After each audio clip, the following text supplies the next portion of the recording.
Let's move on to our next topic, and let's talk about the defense. Guys, I'm sorry we have to do this. Look, Josh McCown played really well yesterday, and the offense in general did what they were supposed to do against a really bad San Diego defense. But the Browns defense, obviously not so good. So now we have to start looking at what's the cause of this. Is it the scheme? Is it the personnel? Chris, why is this defense struggling so much? Who's responsible for this? It's so hard for me, guys, to say personnel when they've invested so much on the defensive side of the ball. First-round pick after first-round pick, free agent dollar after free agent dollar. It's just hard for me to say, you know what, they don't have enough in terms of personnel on that side of the ball. They thought they covered up their weakness in the secondary, bringing in Tramon Williams, because one of the biggest problems, Michael, as you know, that they've had the last couple of years is number 2 wide receivers going bananas against that second cornerback. They thought they fixed that with Tramon Williams. The run defense was a disaster last year. Everybody saw that. They thought Danny Shelton, first-round pick, 12th overall, was going to help that. So to me, it probably goes a little bit deeper than just not having enough talent on that side of the ball. Mike Pettine's teams have never been able to stop the run.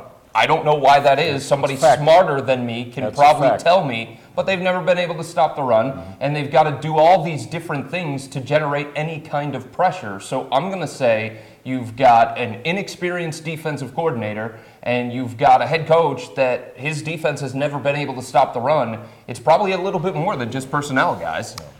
It's assessment and it's evaluation. As Chris pointed out, some of the intricacies of that, but the bottom line is I think they need to look at it and realize with regard to stopping the run or at least giving themselves a chance to improve, the 3-4 concept has got to go. Okay, it's got to go. Mike Pettine, Jim O'Neill, I know that you're married to that, but as Chris said, this is a situation that they haven't been effective and proficient in any way, whether other than when Pettine started out under Rex Ryan in Baltimore when he was a kid assistant coach.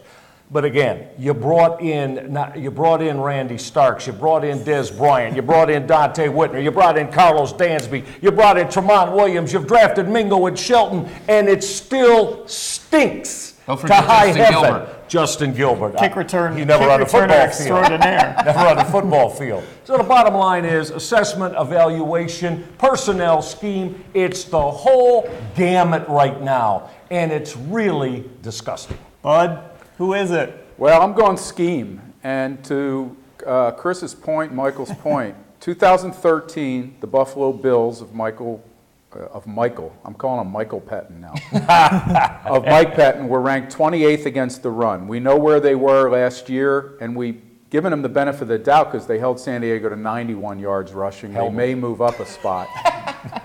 Maybe they're 31st now. They've completely, in some way, nullified Paul Kruger, which I don't quite understand after the year he had last year. Non-entity. It's got to be more than personnel. It's definitely scheme.